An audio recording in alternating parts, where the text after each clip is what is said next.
오늘 이제 성령 강림 주일인데 제가 지지난주부터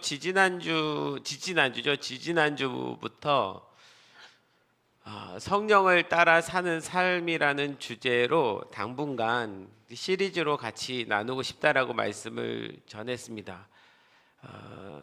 성령을 율법적으로 살지 않는, 그리고 성령을 따라 사는 삶, 이게 그리스도인의 삶이잖아요. 우리도 모르게 율법적으로 자꾸 살아가게 되니까 유대인들이 율법적이라고 비난을 우리가 하고 있지만, 실은 예수 믿는 우리들이 연수가 더하면 더할수록 이상하게 왜 율법적이 되는지 모르겠어요. 이 율법적인 것을 다른 말로 말하면 종교적이 된다, 이렇게 표현할 수도 있는데, 그 종교적이 된다는 것은 안에 실제 내용은 없고 이제 껍데기만 남았다, 이런 말이 되거든요.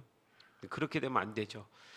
그 이유 중에 하나가 성령을 따라 사는 삶이 없기 때문에, 그래서 성령을 따라 사는 삶, 성령의 열매 9가지 열매, 이걸 좀 다루고 싶은 마음이 들었는데, 그 첫 번째로 지지난주에 이제 사랑에 대해서 다뤘는데, 제가 다루다 보니까 사랑이란 주제로 이제 한 주 하고, 그다음 희락 한 주, 뭐 이렇게 9번을 하려고 했는데, 말씀을 보다 보니까 이 사랑이라는 것 자체가 한 주에 끝날 수 있는 이야기가 아닌 너무 큰 이야기더라고요.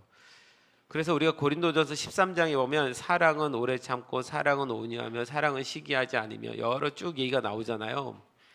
그래서 그냥 마음에는 주님이 다루게 하신 데까지 다뤄보자, 이런 마음으로 다뤄보려고 합니다.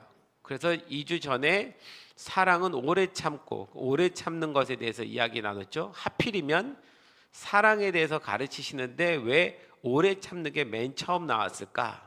이런 얘기 나누면서 1만 달란트 빚진 탕감받은 사람의 이야기를 나누면서 오래 참는 것은 용서와 관련되어 있다라는 얘기를 같이 나눴습니다. 기억나시나요?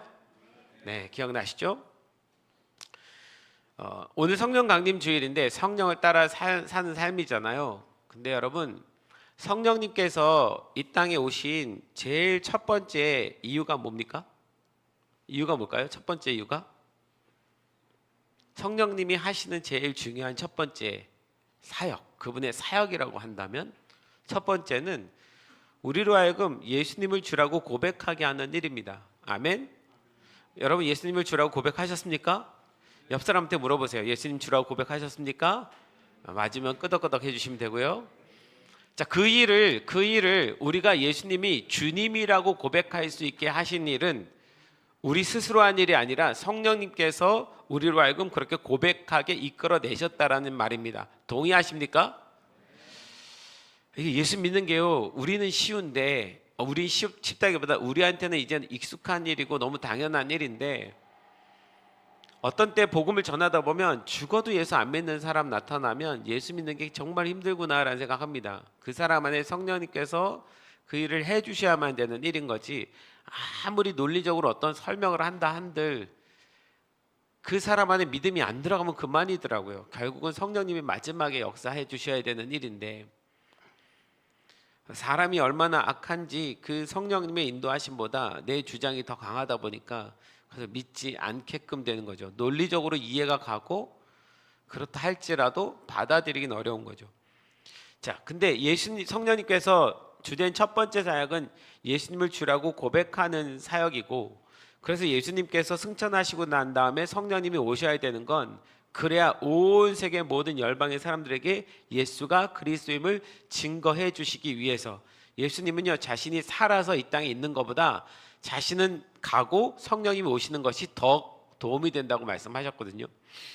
자, 그러면 예수님을 주라고 고백하는 일, 그 다음에 더 나아가서 성령님의 주된 사역은 뭡니까? 결국은 땅끝까지 복음이 증거돼서 하나님 나라가 오게 하는 것까지가 성령님께서 원하시는 일입니다. 동의하십니까? 이 일을 위해서 성령님이 오셨는데, 그 일을 위해서 성령님이 우리에게 주신 것이 있습니다. 그게 뭡니까? 이 일을 하라고. 뭘 주셨어요? 예수 믿은 우리들에게 뭘 주셨습니까? 네, 성경도 주셨지만 은사를 주셨죠. 그 은사를 가지고 땅끝까지 복음 증거하는 일, 하나님 나라가 오게 하는 일을 해달라고 성령님이 은사를 주시면 부탁하신 겁니다. 은사는 너무 귀합니다. 여러분, 은사를 사모하십시오. 성경에 나오는 고린도전서 12장에 나오는 모든 은사를 사모하시길 소망합니다. 그 은사가 있는 만큼 우리를 일할 수 있는 거니까요. 그런데 성령님께서 고린도전서 12장 마지막에 뭐라고 말씀하십니까? 이 모든 은사를 사모하되 더 큰 은사를 사모하라. 더 큰 은사가 뭐라고 그랬죠? 사랑이에요. 결국 뭘 말씀하시려고 하냐면, 예수 믿는 사람 안에 사랑이 없다면 아무 의미가 없다. 그게 예수 믿는다라는 거지 나는 잘 모르겠다, 이런 얘기가 되는 거고, 너희가 하나님 나라를 위해서 열심히 일을 하되 사랑의 은사 안에서 행하지 않는다면 모든 것이 다 헛되다, 이 얘기를 하시는 거예요. 그러면 우리가 주님께 받은 은사를 가지고 하나님 나라를 향해서 달려가는 모든 헌신은 뭐 안에서 이루어져야 된다는 거죠? 사랑 안에서. 사랑 안에서. 그러니까 사랑의 열매가 나타나지 않는 어떤 사역도 하나님께서는 열매라고 보실 수가 없는 건 거죠. 그러니 우리에게 이 사랑이란 건 너무 중요한, 우리가 사모해야 될 진짜 귀한 은사가 된 겁니다. 여러분, 간단하게 제가 통합적으로 설명을 했는데 잘 이해하십시오. 성령님이 이 땅에 오신 이유는 뭐라고요? 예수님을 주라고 고백할 수 있도록 하기 위해서. 그 일을 언제까지요? 땅 끝까지요. 그래서 뭐가 오게 한다고요? 하나님 나라가 오게 하고, 성령님의 맨 마지막에 소망의 끝은 뭔지 아십니까? 교회를, 열방 가운데 있는 모든 믿는 사람들, 교회를 예수 그리스도의 신부가 되어서 주님 오시는 날 성령과 신부가, 교회가 함께 외치는 거죠. 어서 오시옵소서라고. 그 날까지가 성령님이 꿈꾸시는 성령님의 일입니다. 그 일을 위해서 뭘 주셨다고요? 은사를 주셨어요. 은사를 주시는데 그 모든 은사는 무슨 은사 속에서 이 일을 감당해야 된다? 사랑이라는 은사 속에서 감당해야만 하나님이 받으실 수 있다. 자, 여기까지가 배경의 이야기고, 그리고서 사랑은 오래 참고, 이렇게 시작된 거예요. 오래 참고는 지지난주에 나누고, 사랑은 이번에 온유하면, 저는 이제 3개씩 정도를 묶어서 해야겠다 이렇게 생각을 했는데, 사랑은 오래 참고 사랑은 온유하며, 이 온유하며 하나만 들여다보는데도 오늘 하루가 다 가도 안 되겠다 싶어가지고 뒤에 건 또 빼고 온유 하나만 좀 같이 다루고 싶습니다. 고린도전서 13장 4절에 사랑은 오래 참고 사랑은 온유하며 시기하지 아니하며 사랑은 자랑하지 아니하며 교만하지 아니하며, 이렇게 나오거든요. 자, 사랑은 뭐하다고요? 온유하고. 오늘 주제는 온유하다예요. 사랑은 뭐라고요? 온유한 거예요. 온유한 겁니다. 자, 이 온유란 뜻을 좀 이해를 같이 좀 해보면서 갔으면 좋겠는데, 지금 이 온유라는 단어를 이 고린도전서 13장 4절에서는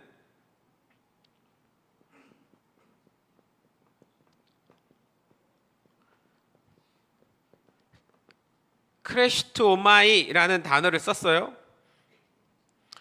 이 단어가 고린도전서 13장 4절에 딱 한 번 기록됐습니다. 이 온유란 단어가, 성경에 온유란 단어가 많은데, 그러면 다른 온유란 단어는 다른 단어를 썼다는 얘기가 되는 거예요. 이 단어는 여기서 딱 한 번만 쓴 거예요. 근데 이 단어가 어떤 단어에서 출발한 단어냐면 크레스토스라는 단어에서 출발했습니다. 이 크레스토스라는 단어는 성경에 한 4-5번 나와요. 이 단어는 나오는데 이 단어는 딱 이때 한 번 나오는 거예요. 근데 이 단어들도 한 4-5번 나오는데, 자, 이 단어와 일반적으로 우리가 성경에서 쓰여지는 온유라는 단어는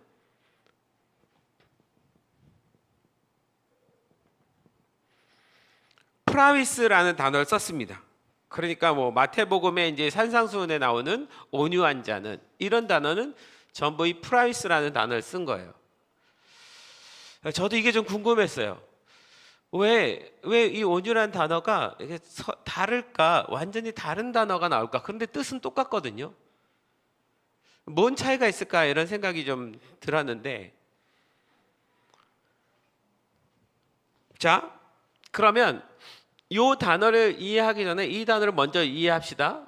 이거는 이제 산상수훈에 나오는 온유라는 단어예요. 일반적으로 제일 많이 쓰는 성경의 온유라는 단어입니다.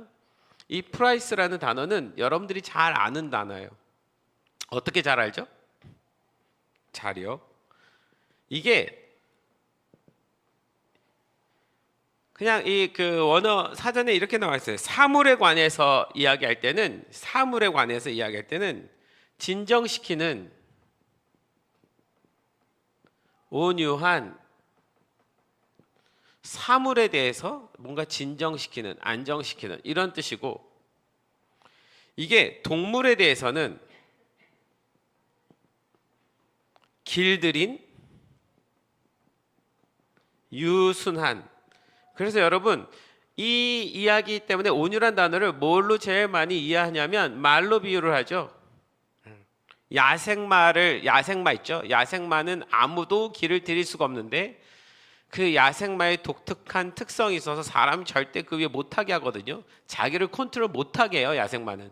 근데 그 야생마를 데려다가 길을 들여서 사람의 컨트롤 안에 들어갔을 때 온유란 단어를 쓴다고. 그래서 원래는 야생적이고 길들일 수 없는 그 존재인데, 그게 길들여져서 그도 자기가 자기를 낮추어서 그 누군가에게 길들여진 상태가 되는, 이걸 온유라고 말한다고요. 이걸 우리 사람에게로 가지고 오면 우리도 마찬가지죠. 하나님께 절대 길들여지지 않는 죄성이 많은 그런 사람인데, 예수 믿음으로 인해서 우리가 스스로 나의 주권을 주님 앞에 내려놓고 복종하게 될 때 이게 온유인 거예요. 원래는 복종할 수 없는 사람인데 복종하게 되는 거. 여러분, 그런 의미에서 여러분 온유하십니까? 아멘 맞죠? 예수 믿잖아요. 원래 나는 내 스스로는 예수님을 주인으로 고백하면 살 수 없는 사람인데, 예수님을 주인으로 고백한다는 건 내 모든 주권을 그분 앞에 내려놨다는 거잖아요. 쫄지 말고 대답하세요. 여러분, 그런 의미에서 여러분 온유하십니까? 온유하세요. 더 온유하시길 소망합니다. 그래서 이게 사람에 대해서는 분노나 난폭함이나 매정함이나 잔인하거나 이러지 않고 온화한, 이런 뜻이에요. 그러니까 대비해서 썼어요. 이러지 않고 온화한. 이 말은 뭐예요? 원래 이런 사람인데 이러지 않고 온화한, 친절한, 이런 뜻이에요. 태생적으로 이런 사람은 없다는 거예요.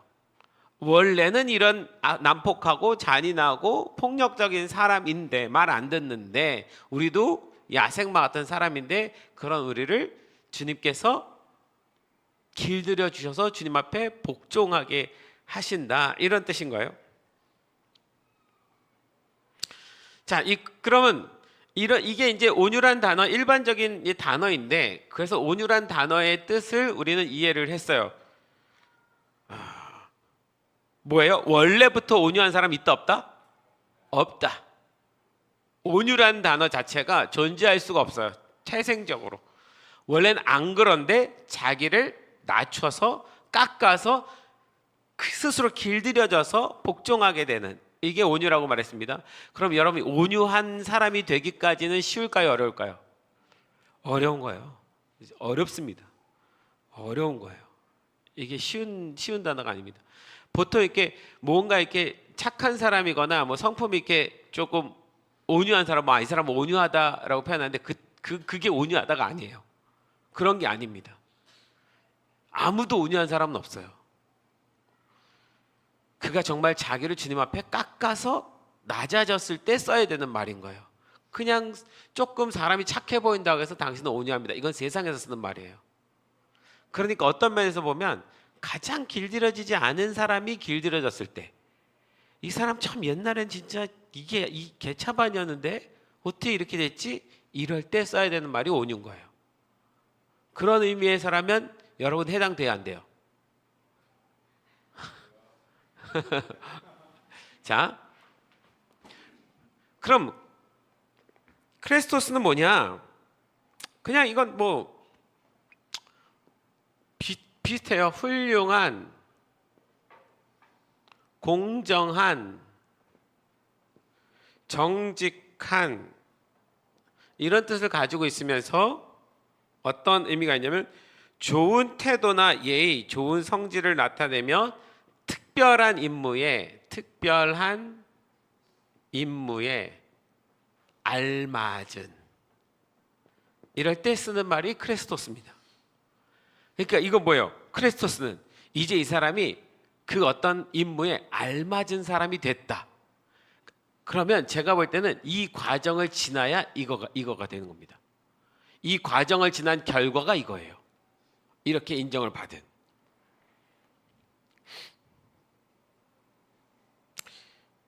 고린도후서 10장 5절 말씀이 생각나더라고요. 하나님 아는 것을 대적하여 높아진 것을 다 무너뜨리고 모든 생각을 사로잡아 그리스도에게 복종하게 하니. 이게 그리스도인이 할 일이거든요. 우리는 스스로 하나님에게 절대 복종할 수 있는 사람이 아닙니다.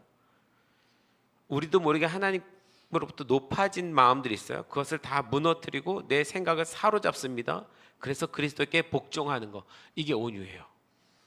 복종케 하는 게 온유입니다. 그냥 착함을 말하는 게 아닌 거예요. 그 사람이 친절한 것도 자기를 깎아서 그렇게 된 사람인 건 거예요.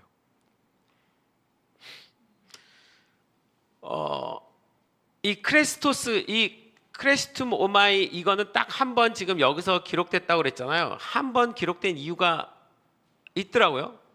자, 크레스토스가 몇 번 기록이 됐는데 이 크레스토스가 기록된 성경 말씀이 마태복음 11장 29절에서 30절에 이런 말씀이 나와요.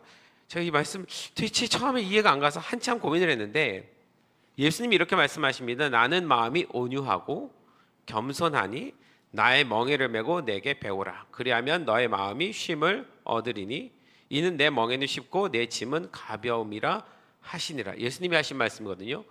예수님이 여기서 29절에 나는 마음이 온유하고, 예수님이 나는 마음이 온유하고라고 표현했어요. 여기서 온유란 단어는 뭘 썼을까요?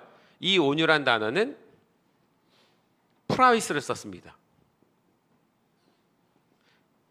이게 좀 이해가 안 가는 게 예수님은 원래부터 태생적으로 크레스토스 하신 분이어야 한다는 생각이 드는데 예수님이 스스로도 자신을 온유란 표현을 썼어요. 이 온유는 스스로가 굴복해서 자기를 깎아서 내려서 만들어지는 거거든요. 나는 마음이 온유하고, 그러니까 예수님도 어떻게 했다는 거예요? 예수님 태생적으로 온유함을 가지고 오셨기도 했겠지만 스스로 자신을 깎고 길들여서 낮춰서 복종케 함으로 이 온유함을 가지셨다는 얘기가 되는 거예요.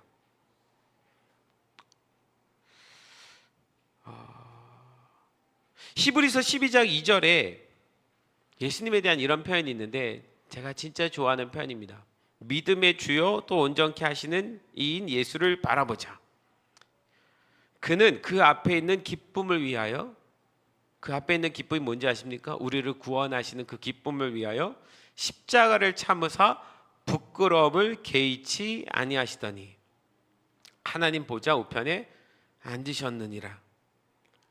십자가를 참으사, 그도 십자가를 참으셨어야 됐어요. 우리를 구원하시는 그 기쁨 때문에. 이 모습이 저는 온유로 보여요. 그 앞에 있는 기쁨 때문에 자기 스스로 자기를 낮춰서 죽기까지 복종하시는 그 삶이. 자, 근데 이상하게 30절에 나는 마음이 온유하고, 이거는 프라이스라는 단어를 썼다고 그랬잖아요. 겸손하니 나의 멍에를 베고 내게 배우라. 나의 멍에를 베고 내게 배우라. 이 얘기는 지금 우리에게도 내가 졌던 그 멍에를 너희도 각 지고 따라와. 이 멍에 그럼 우리가 생각나는 거 예수님의 십자가의 삶인데 너희도 이 십자가의 멍에를 지고 따라와야 돼. 그래야 하면 너희 마음이 쉼을 얻으리니. 이게 참 말이 안 되는 건데 우리는 받아들이 어려운데 정서상 예수님의 십자가의 삶을 따라하는 것이 우리의 마음에 쉼을 줍니까 안 줍니까? 줍니까 안 줍니까? 휴진자매, 예수님의 십자가를 따라가는 삶이 그게 쉼이에요? 됩니까? 이게 어떻게 쉼이 돼요? 진짜 이해가 안 가는데 그 십자가 질까봐 우리는 걱정되고 두렵잖아요. 저도 그렇거든요. 없었으면 좋겠고 힘들지 않았으면 좋겠고. 근데 예수님은 그 십자가 멍에를 지는 것이 너희에게 쉼을 주는 거다 이렇게 표현하는 거예요. 그리고서 30절에 이는 내 멍에는 쉽고라는 단어가 있잖아요. 30절에 쉽고 쉽다. 이 쉽다라는 단어가 크리스토스입니다. 이상해요. 그러면 이 말은 어떻게 되냐면 이는 내 멍에는 친절하고 이런 말이에요. 내가 주는 명예는 친절하고 내가 주는 명예는 훌륭하고 내가 주는 멍에는 온유하고. 주님이 우리에게 주시는 멍에가 어떻게 친절해요?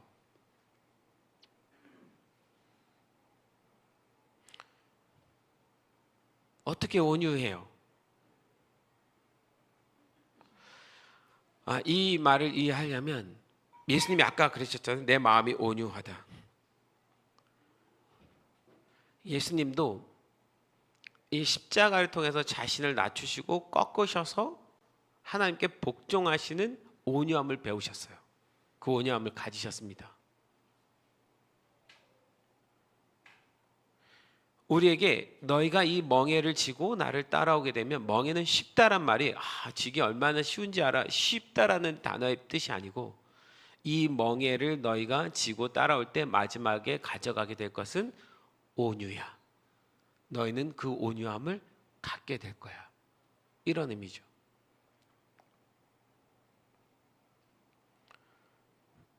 그래서 여러분, 이 크리스토스는 한 대여섯 번 나오는데 이 단어는 하나님과 예수님에 대해서만 주로 쓰여졌습니다.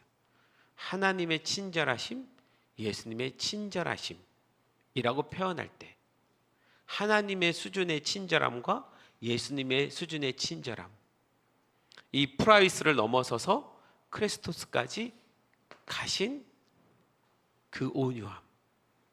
그런데 그걸 우리한테도 사모하라고 하시는 거예요. 너희는 이것 더 큰 은사를 사모하라. 그것은 사랑인데 그 사랑 중에 하나가 온유다. 온유라는 사랑을 사모해라. 예수님의 친절하심을 사모해라. 이런 얘기가 되는 거죠. 여러분, 하나님 친절하십니까? 근데 왜 가끔 하나님한테 하나님 도대체 왜 이러시는데요? 왜 그렇게 말을 하는 건데요? 왜 나에게 이런 어려움을 주시는데요? 이 말을 하는 건 하나님이 친절하다는 얘기예요? 지금 나한테 불친절하다는 얘기예요? 여러분 기도할 때 하나님께 친절함을, 당신 친절합니다, 이 고백뿐만이 아니라 하나님의 불친절함을 얼마나 또 우리가 하나님 앞에 토로합니까? 이스라엘 백성들이 애굽을 탈출할 때, 애굽의 종살이에서 노예에서 벗어날 때 전적으로 그것은 이스라엘 백성들이 잘해서입니까? 하나님의 친절하심입니까? 친절히 하나님이 다 꺼내주셨어요. 바로 왕의 강팍함 속에서도 하나님이 이스라엘 백성들을 친절히 꺼내주셨어요. 광야에서의 40년의 삶 동안 여러분, 하나님은 친절하셨습니까? 안 친절하셨습니까? 친절하셨어요. 먹을 거 입을 거 다 주셨습니다. 40년을 돌아다녔는데 옷, 신발 아무것도 헤어진 게 없대요. 사실 굶은 적도 없습니다. 만나는 항상 내렸고 반석에서 물이 나왔고. 그럼에도 불구하고 인간은 그 하나님에 대해서 친절하더라 안 하더라? 안 하더라. 이스라엘 백성들은 뭐 했어요? 불평했어요. 여러분, 근데 광야에서 하나님이 친절하셨지만 때때로 하나님이 화를 내신 적이 있어요. 불평할 때 하나님께서 때때로 진노하시고 야단치신 적이 있습니다. 여러분, 이 하나님의 진노는 친절입니까 아닙니까? 그렇죠? 어떻게 친절이 될까요? 이걸 뭘로 이해할까 생각해 봤더니, 유치한 이야기지만 이게 하나님과 비교할 수 있는 이야기는 아니지만 한번 생각해 봅시다. 에버랜드 갔어요. 에버랜드 사파리에 들어갔습니다. 사파리 뭔지 알죠? 사자 뭐 코끼리도 있나요? 하여튼 사자 보러 들어갔어요. 들어갔는데 여러분, 그 에버랜드의 그 사파리에 안내하는 안내자 친절합니까 안 합니까? 엄청 친절하죠. 그죠? 하루 종일 친절하시잖아요. 안녕하십니까? 얼마나 친절해요. 그리고 사람들을 이렇게 막 소개할 때마다 얼마나 나긋나긋한 모습으로 친절하게 설명을 합니까? 친절합니다. 그런데 친절할 수 없을 때가 있어요. 뭐예요? 갑자기 그 차에서 뛰어내려서 사자울에 들어가겠다고 난리치면 어떻게 됩니까? 그때는 친절할 수가 없어요. 그때는 소리쳐야 되고 멈추게 해야 되고 끌어들여야 되고 강제로라도 그 사람을 붙잡아야 됩니다. 여러분, 이거 친절한 겁니까 안 친절한 겁니까? 친절한 거예요. 그렇게 해야 되니까. 그 가끔 스튜어디스 그 비행기 스튜어디스 훈련하는 거 보신 적 있습니까? 스튜어디스에게 제일 첫 번째로 훈련시키는 건 뭐예요? 친절함이죠. 굉장히 친절함을 훈련시킵니다. 얼마나 친절해요. 여러분, 누가 우리한테 무릎 꿇고 시중 들어줍니까? 여러분, 전 세계에서 우리나라 스튜어디스만 무릎 꿇고 수발되는 거 아세요? 다른 나라 스튜어디스는 안 합니다. 그게 이슈가 돼가지고 다른 나라에서 충격을 받은 거예요. 어떻게 저렇게 할 수 있느냐, 한국은. 그렇게 친절합니다. 그런데 이 스튜어디스들 훈련 받을 때에 개중에 비행기 안에서 문제를 일으켜서 모두에게 피해를 줄 만한 어떤 사람이 등장했을 때 그때 대처하는 훈련을 시키는데요. 그때 훈련시킬 때 그 교관 같은 사람이 그 연약해 보이는 스튜어디스 여자들한테 뭐라고 시킨지 아십니까? 강한 어조로 큰 목소리로 위험 있게 앉으세요 소리 지르라고. 그거를 연습을 시키는데 이 초짜들은 그게 안 되는 거야. 앉으세요. 그렇게 하지 말고 목소리를 깔아서 큰 목소리로 위험 있게 앉으세요. 여러분, 그때 그렇게 소리치는 거 친절한 겁니까 아닌 겁니까? 친절한 거예요. 사람을 살리기 위한 거니까. 죽지 않게 하기 위한. 예수님이 광야에서 이스라엘 백성들에게 정말 친절하셨는데 그 친절함 가운데 때때로 야단을 쳐야 되는 친절함이 필요할 때가 있어요. 하나님을 벗어나서 가니까. 그래서 우리는 하나님이 친절하다라는 말을 우리는 너무 잘 이해하지만 때때로 믿음이 없거나 뭐 세상 사람들은 자꾸 그런 얘기를 해요. 그런데 하나님이 이스라엘 백성들을 혹독하게 다루신 거 보면, 그런데 하나님이 가나안의 족속들을 다 죽이신 거 보면 하나님은 하나도 친절한 분이 아니고 하나님은 굉장히 악독한 군주 같아, 이런 표현들을 많이 하는 거죠. 살리기 위해서. 여러분, 부모님들이 자녀들 잘못했을 때 야단칠 때 그 야단치는 건 친절한 겁니까 아닌 겁니까? 친절한 거예요. 그 야단칠 때 매를 댈 때 온유하니까 애를 안 죽이는 거예요. 온유하지 않으면, 스스로 멈추지 않으면 죽는 거예요. 자,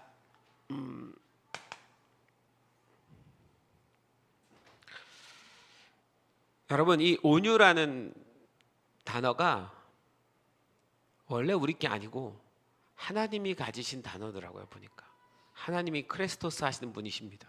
하나님 친절하고 온유하시고 우리에게 항상 좋은 것을 주시는 그런 분이신 거예요. 예수님께서 그런 크레스토스 하신 분인데 이 땅에 내려오셨을 때에는 우리처럼 프라미스 하신 거예요. 멍에를 지고 십자가 속에서 본인도 자신을 꺾으셔서 겟셋마네에서 예수님이 할 수만 있으면 이 잔을 내게서 멀리하옵소서라고 기도하셨잖아요. 예수님도 힘드셨거든요. 그럼에도 결국은 뭐라고 하십니까? 내 뜻대로 마옵시고 아버지 뜻대로 하시옵소서. 이게 뭐예요? 이게 프라이스예요. 결국은 그분께 순종하는. 그런데 그렇게 해서 얻어진 온유가 뭐라고요? 크리스토스요. 저는 주님이 우리에게 사랑은 프라이스하고 이렇게 말하지 않고 사랑은 크리스토스하고 라고 하셨다는 것이 더 놀라워요. 어디까지 따라오라는 거예요? 프라이스를 넘어서서 크리스토스까지 따라와라. 나 하나님의 성품에 참여하는 자가 되어다오. 이런 뜻이에요. 여러분, 성령을 따라 사는 삶의 주제로 지금 가고 있는데, 이거를 다른 말로 표현하면 하나님의 성품에 참여하는 자라는 말이 됩니다. 성령의 열매를 맺는다는 건 하나님의 성품에 참여하는 것을 말하는 거예요. 주님은 거기까지 우리가 따라와 주기를 바라시고 또 그렇게 할 수 있다라고 말씀하시는 거예요. 나는 할 수 없어 라고 처음부터 거절하지 마십시오. 나는 할 수 없지만 그렇게 해주시는 분이 누구다? 성령님이. 내가 성령님과 함께 가면 성령님이 그렇게 나를 인도해 주시는 겁니다. 그래서 우리에게 이 온유함을 주실 수 있는 분이 누구예요? 성령님이시요.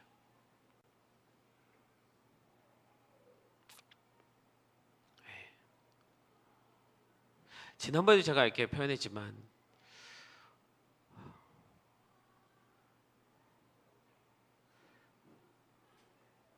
성령의 다른 은사들은 진짜 많이 사모를 했는데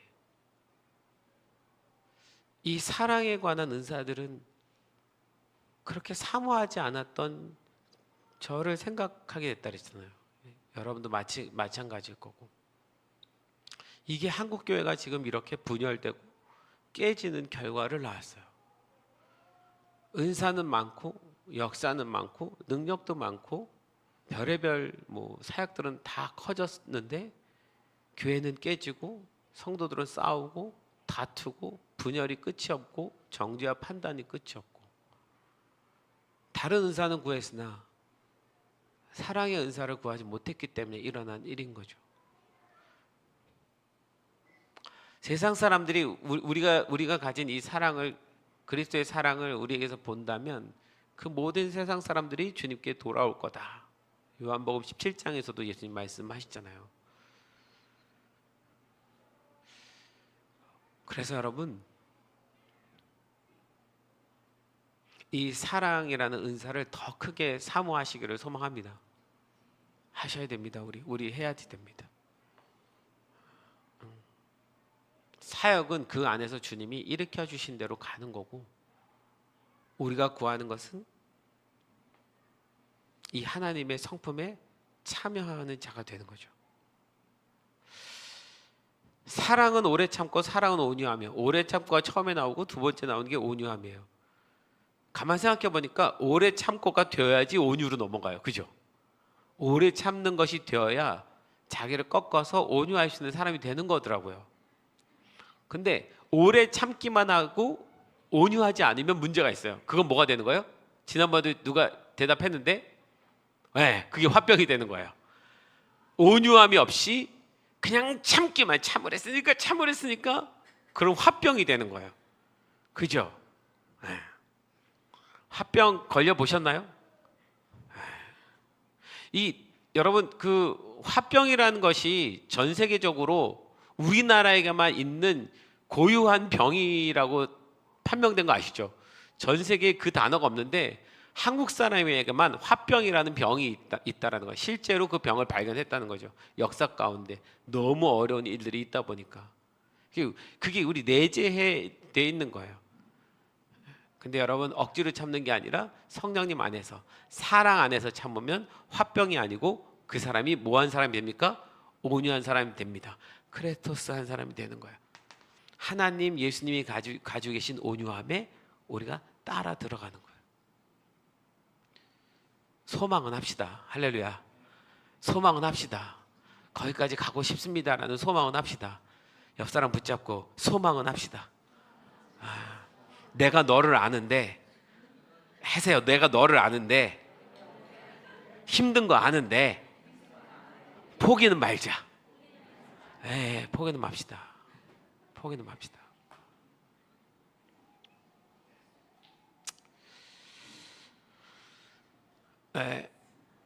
한 사람만 더 얘기하고 마칠게요. 치워주세요. 치워주시고 자연스럽게 예배팀 올라와 주시면 좋겠는데 자연스럽게요. 티내지 마시고.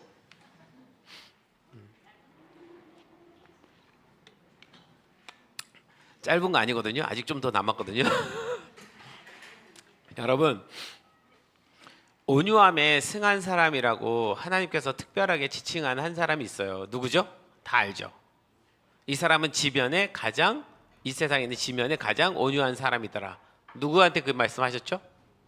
기억나십니까? 모세한테 하셨죠.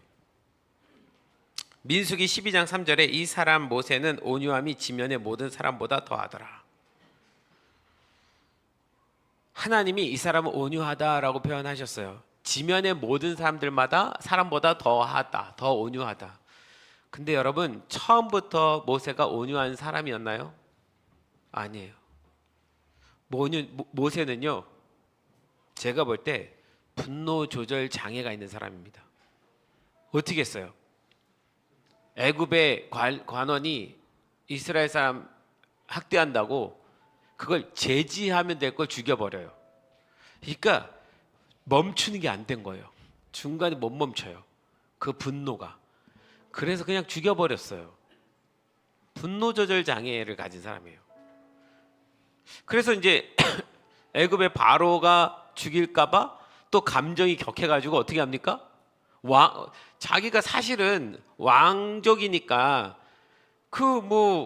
관원 하나 죽이고 자기가 권위로 무마하면 되겠지만 그게 또 자기 스스로 감당이 안 되니까 감당이 안 되니까 도망쳐요. 광야로 가버립니다. 그리고는 40년을 하나님을 안 찾아요. 독한 사람이죠. 내가 하나님 일 하려고 뭘 해봤는데 하나도 안 도와주고 그리고 40년 동안 삐져서 그러고 살아가요. 그게 모세입니다. 그뿐입니까 여러분? 하나님이 가시떨기나무 불에 타지 않은 가시떨기나무 사이에서 하나님이 만나주러 오셨어요. 그때 모세가 순종합니까 안 합니까? 제가 이게 이렇게 조사하고 생각한 것만으로도 3번인가 4번 거절해요. 내가 너를 보내겠다. 계속 핑계댑니다. 안 가겠다고 그럽니다. 나는 말이 둔하고 뭐가 뭐하고 내가 가서 백성 꺼내라고 하면 바로가 듣겠습니까? 이런 얘기하고 진짜 말을 안 들어요. 하나도 온유한 사람이 아닙니다. 그가 80세에 부르심 받을 때까지도 온유한 사람이 아닙니다. 다만 80세에 하나님 부르신 이유가 뭘까요? 나이가 80이 되니까 뭐가 좀 줄어요. 분노 조절 장애가 좀 줄어요. 힘이 없으니까. 왜 하나님이 40대 때 그 사건 저지르고 80세 40년 후에 불러요? 힘 빠지도록 기다린 거예요. 안 빠진 사람이에요. 온유하지 않은 사람입니다. 근데 이 사람 모세는 온유함이 지면의 모든 사람보다 더하더라. 이 말씀이 민수기 12장 3절의 이야기인데 이 말씀을 하나님께서 하신 그 배경이 뭐냐면 1절 2절에 무슨 이야기가 나오냐면 모세의 형 아론과 모세의 누이 미리암이 모세를 비난합니다. 뭐라고 비난하냐면 모세가 구스의 여인을 아내로 택했다고 이거 하나님 앞에 잘못된 거라고 하면서 모세만 하나님의 음성을 듣냐? 우리도 하나님의 음성을 듣는다. 근데 모세가 잘못했으니까 하나님이 우리를 통해서 모세를 징계하는 거다. 그러면서 모세에게 반기를 듭니다. 그 반기를 들었을 때 12장 3절에 하나님 표현이 이거예요. 이 사람 모세는 온유함이 지면의 모든 사람보다 더하더라. 모세가 어떻게 했다는 얘기예요? 하나도 항변을 하지 않습니다. 그냥 참고 있네요. 근데 구스의 여인, 구스라는 말은 에디오피아, 그 당시에 에디오피아라고 표현할 수 있거든요. 이집트의 여인이거든요. 이방의 여인을 아내로 취하는 것이 잘못된 겁니까? 잘한 겁니까? 당연히 잘못됐으니까 그렇겠지라고 생각했지만, 여러분 예전에 제가 재작년인가 이거 설교했는데 기억 안 나시죠? 감사합니다. 구스라고 그러면 보통 에디오피아를 생각하는데, 이 구스란 단어는 아름답다라고 번역하기도 합니다. 하박국서 3장 7절에는 구산의 장막이라는 표현이 나와요. 이 구산의 장막이 구스의 장막, 같은 단어거든요. 여기서 구산이라는, 구스라는 단어는 하박국에서 그 구스를 미디안이라고 표현해요. 그러니까 처음에 저는 이 구스 여인을 취했다고 그랬을 때, 모세에게 광야에서 모세가 첫 번째로 만난 아내가 있습니다. 누구죠? 십보라. 구보라 아니고 십보라. 이 십보라를 만나서 결혼하고 구스 여인을 취했다는 것 때문에 저는 십보라를 놔두고 또 다른 여인을 취했나 보다, 예전에 이렇게 생각했었어요. 근데 그게 아니고 이 구스 여인이 그 십보라입니다. 이미 얻은 여인인데, 미디안에서 장인 이드로의 딸인데, 이제 와서 갑자기 아론과 미리암이 문제 삼는 거예요. 그러면서 모세의 권위를 무너뜨리고, 우리도 하나님의 음성을 듣는데 모세 이 부분 잘못한 거 아니야? 라고 반기를 들기 시작합니다. 모세가 아내 이야기니까 아무 말 하잖아요. 사실 모세의 성정에서는 그 권위로 그냥 내리 깔려면 깠죠. 모세가 얼마나 참았든지 하나님께서 말씀하십니다. 이 사람 모세는 온유함이 지면의 모든 사람보다 더하더라. 그리고 하나님이 나섭니다. 아론, 미리암 나와봐.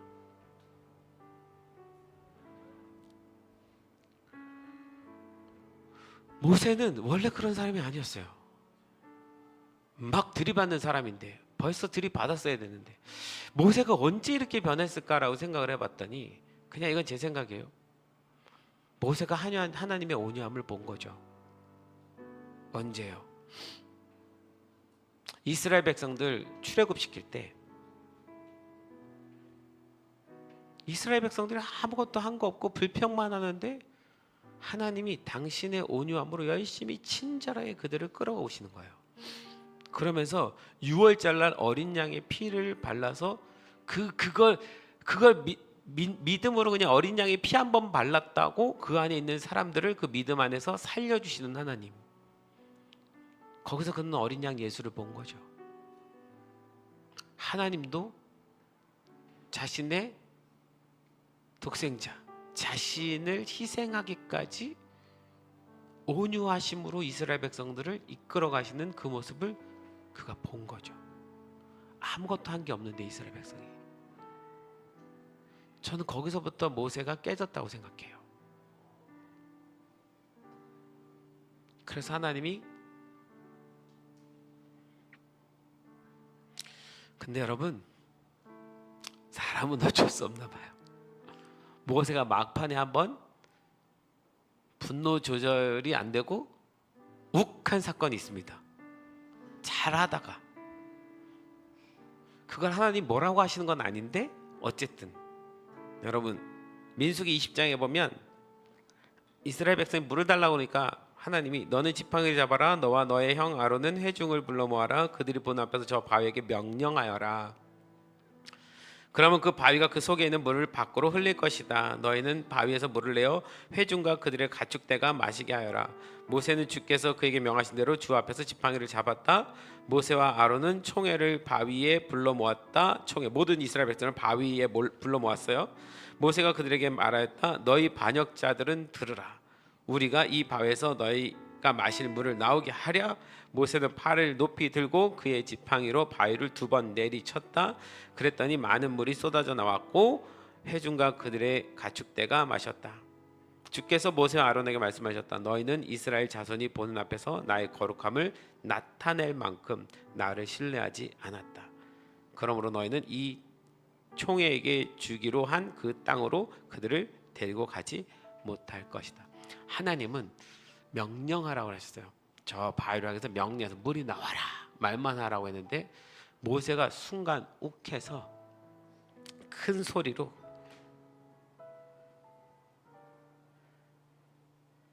물을 내라고, 그래 물을 주마. 그러고는 그 승질의 바위를 2번 내리친 거예요. 하나님이 이걸 뭐라고 표현하셨어요? 내 거룩함을 드러내 보이지 않았다. 하나님은 이렇게 화내면서 하시는 분이 아닌데 모세의 행동이 하나님이 화내시는 분처럼 표현되게 돼버린 거예요. 하나님이 저 같으면 그럼 물을 안 줄 건데 근데 물을 주십니다. 근데 하나님께서 얘기하시는 거야.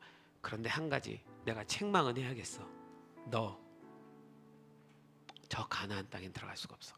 여러분 이게 구원을 받지 못했다는 얘기가 아닙니다. 모세는 구원을 받았으나 그가 들어갈 그 약속의 땅은 밟지를 못하는 거예요. 모세에게서는 큰 아픔이죠. 마지막에 그 온유를 살짝 잃은 거죠. 근데 감사합니다. 모세가 이래서 감사해요. 그죠? 우리도 그런 사람이잖아요. 하나님이 모세의 구원을 빼앗은 게 아닙니다. 다만 그것을 그냥 인정하면 이스라엘 백성에게 모세는 어떤 화를 내도 그가 해온 일 때문에 인정받게 돼버린다면 하나님의 온유에 문제가 생기는 거죠. 여러분 우리의 삶이 하나님의 온유에 문제를 일으키지 않았으면 좋겠습니다. 우리가 하나님의 거룩함을 훼손하지 않았으면 좋겠어요. 그래서 온유하셔야 됩니다. 온유해야 됩니다.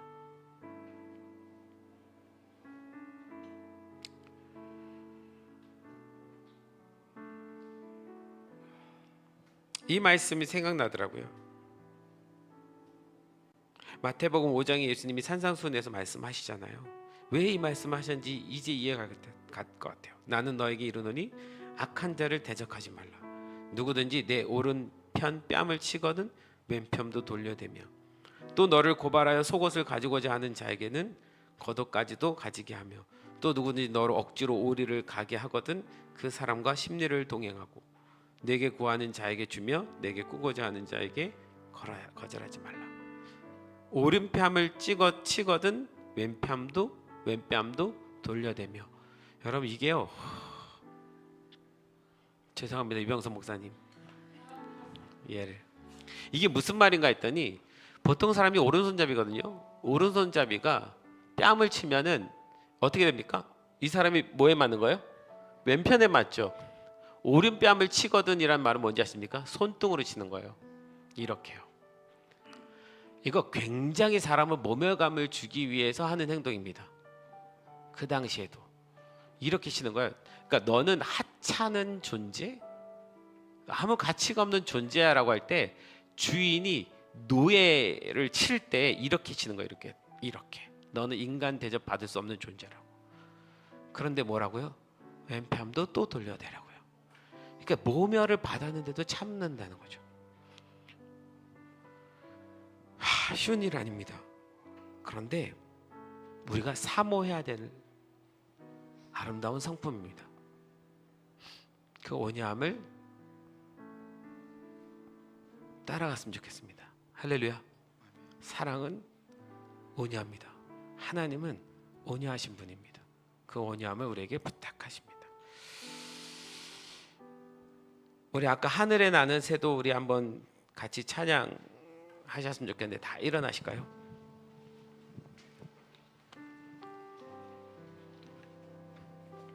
여기 보면 주 말씀 향하여 달려가리라. 힘도 아닌 능도 아닌 오직 성령으로. 우리의 힘으로는, 우리의 능으로는 이 온유함을 가지려고 해도 할 수가 없어요. 성령 충만해야 가능합니다. 노력해서 될 수 있는 것이 아니라 성령 충만해야 되는 거더라고요. 이 성령 충만도 사모하십시오. 그래서 주 말씀 따라 달려가는 거죠. 오늘 이 찬양은 성령님 나에게 그 말씀대로 이 온유함대로 살아갈 수 있는 힘을 주십시오라는 마음으로 고백하면서 찬양하시는데, 우리 찬양하시다가 자연스럽게 같이 한 2, 3분 하나님의 온유하심을 높여 드리시면서 주님, 내 삶에 그 하나님의 온유함을 닮아서 살아가는 크리스토스, 하나님의 거룩함을 드러내는 그 온유가 내게도 임하게 도와주십시오라는 기도를 같이 드리도록 하겠습니다. 찬양합시다. 하늘에 나는 새도 주 손길 돌보시네. 주 손길 돌보시네. 온 땅에 충만한 주 사랑으로 내 마음을 덮으소서.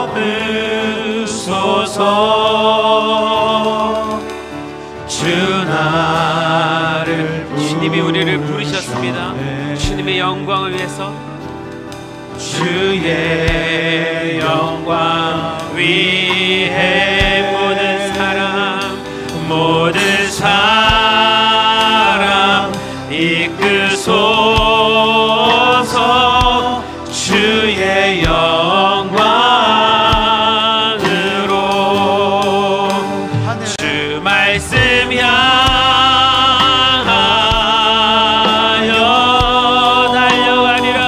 달려가리라. 힘도 아니 능도 아니 오직 성령으로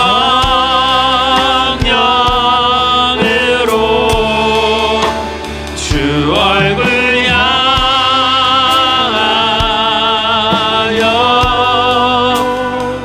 달려가리라. 오 주의 영광 안에 살게 하. 우리 처음부터 한번 다시 찬양합시다. 하늘에 나는 새도, 하늘에 나는 새도 주 손길 돌보시네. 온 땅에 충만한 주 사랑 내 마음을 덮으시옵소서.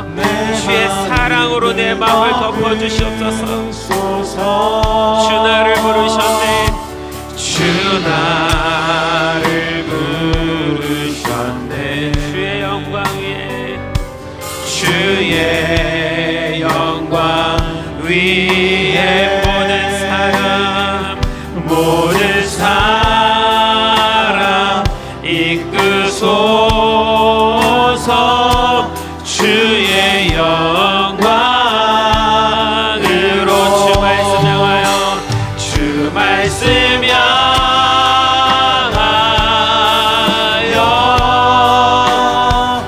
달려가리.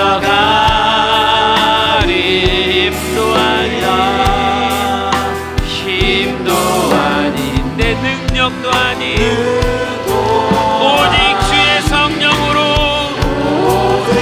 예 주님 당신의 성령으로 우리를 인도하여 주시옵소서. 주 얼굴 향하여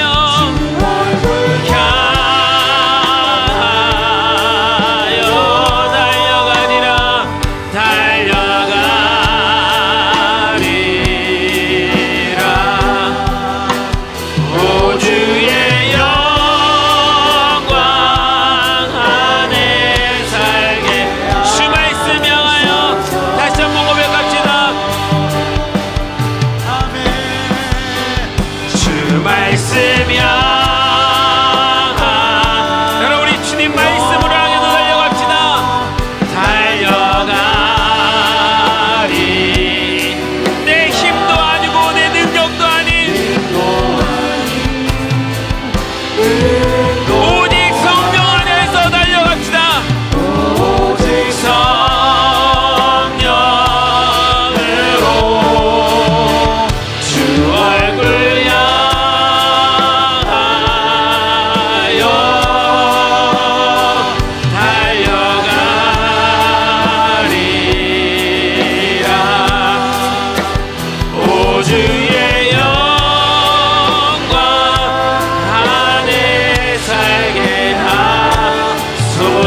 허락하여 주시옵소서. 성령님 우리에게 말씀하시고 깨닫게 도와주시옵소서. 주의 말씀이 우리를 인도하여 가게 도와주시옵소서.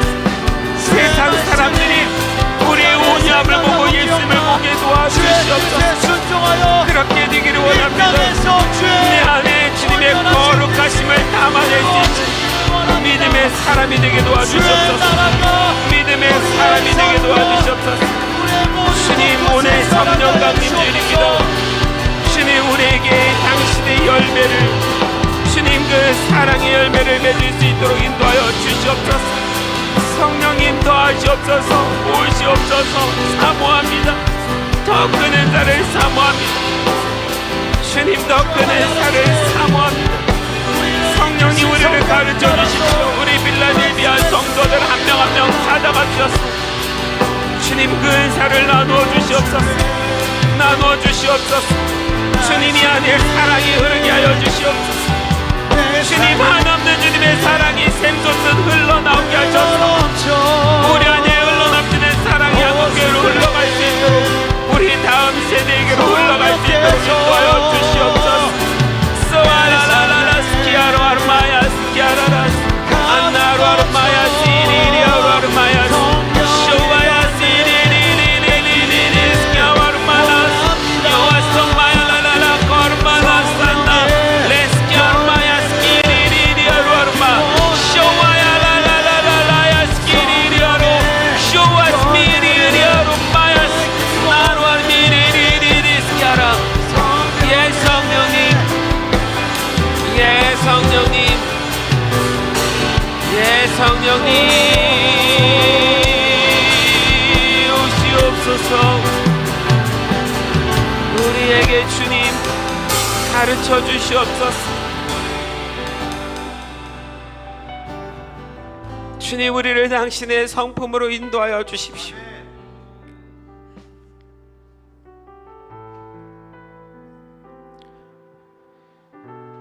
주님 저도 그저 하나님 나라를 위해서 열심히 일하면 되는 줄 알았습니다.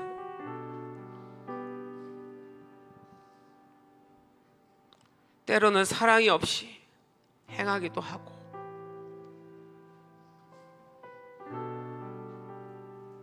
주님 우리의 인생에 열매가 없을까 두렵습니다. 주님 앞에 섰을 때 아무 열매가 없어서 하나님 앞에 아무것도 드릴 수 없을까 두렵습니다.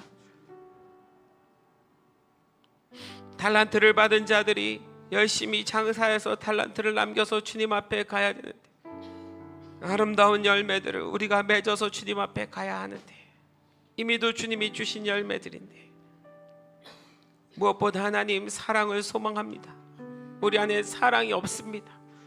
우리 스스로는 도저히 사랑할 수 없는 사람이고 사랑을 가질 수 없습니다.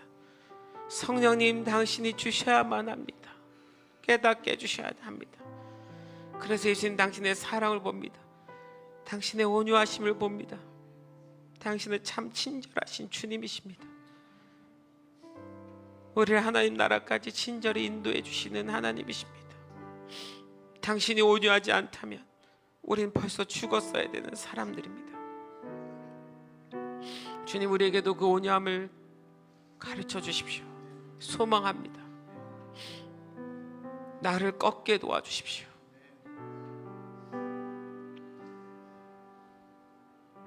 비난하는 자들에게도 온유한 마음으로 친절할 수 있는 능력을 주십시오. 인생 살면서 수없는 사람들이 때로는 어둠에 속한 자들이 가정과 삶 안에 직장 안에